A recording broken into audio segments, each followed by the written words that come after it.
Hi అండి. పోయిన సంవత్సరం వినాయకుడు 3 ఏళ్ళ కింద వినాయకుడు ఈయన ఇంతకుముందు ఇట్టనే పెట్టుకుంటుండ్రి. ఇప్పుడు పెద్దది పెట్టుకుంటున్నారు.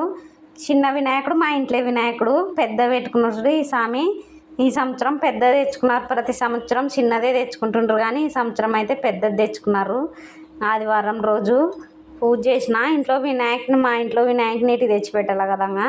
ఈడ చేసిన ఈడ ఎవ్వరు టెంకాయలు కొట్టేటోళ్ళు లేరు. ఆడ చూసుకోవాల్సిందే ఈడ చూసుకోవాల్సిందే. ఒక తెచ్చి పెట్టిపోతారు కానీ ఎవ్వరు కొట్టరు టెంకాయలు. స్నానం కూడా చేయరు అని వాళ్ళు. నేనే చేసుకోవాల్సిందే పూజ ఆడ. పోయిన సంవత్సరం ఉండలే, 2 ఏళ్ళ కింద పోయిన సంవత్సరం ఉండలే హైదరాబాద్లో ఉంటే 3 ఏళ్ళ కింద వినాయకుడు ఫోటో అట్లే ఉంటే సెల్లో ఈ వినాయకుడు పెద్దగా ఉన్నాడు కదా అని చూపిస్తున్నా. ప్రతి సంవత్సరం ఆ సైజే పెట్టుకుంటుండ్రి. ఈ సంవత్సరం అయితే పెద్దది తెచ్చుకున్నారు. మా వినాయకుని పూజ చేసి ఇప్పుడు ఆడ పెట్టరాలి కదా బయట వినాయకుని కాడ. అందుకని పొద్దున్నే అన్నీ ఇంట్లో చేసేసి ఆ స్వామికి కూడా బయట స్వామికి అన్ని నైవేద్యాలు